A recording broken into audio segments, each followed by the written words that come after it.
Après l'échec des opérations Serval, Barkhane et Takuba, qui a été suivi par l'éjection de la France et ses supplétifs européens du Sahel, les États-Unis se proposent aujourd'hui d'aider le Mali dans la lutte contre le terrorisme. Le sous-secrétaire d'État adjoint chargé de l'Afrique de l'Ouest a déclaré que son pays était prêt à travailler avec le Mali dans le cadre de la lutte contre le terrorisme. Il n'a pas parlé de future présence de forces américaines dans le Sahel ou au Mali, mais il a plutôt laissé entendre que son pays pourrait fournir d'abord des renseignements au Mali pour lutter contre le terrorisme, mais également contribuer à traquer les avoirs des djihadistes dans des banques internationales.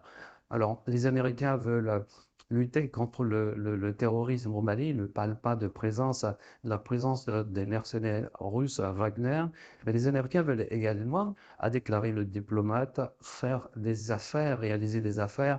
Ainsi, il a annoncé la création prochaine du centre de commerce aux États-Unis pour permettre aux hommes d'affaires américains de venir à Bamako pour réaliser des affaires. Voilà, c'est très simple. L'éjection totale de la France du Sahel. Washington prend directement la place de Paris à Bamako. C'est simple. Chacun défend ses intérêts. Viennent négocier avec les Maliens en respectant leurs conditions. Les conditions qui ont été posées par les gouvernements du Sahel, c'est-à-dire des pays de l'AES, puisque le diplomate a visité les trois pays de l'AES.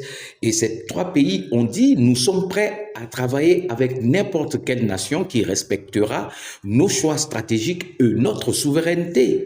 Une chose qui a manqué au gouvernement français, respecter les choix stratégiques des pays de l'AES.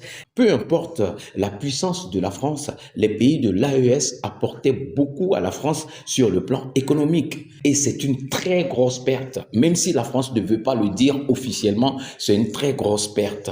Et je ne sais pas comment ils vont faire pour rattraper ce retard. Parce que Emmanuel Macron a manqué de tout dans sa politique extérieure en Afrique.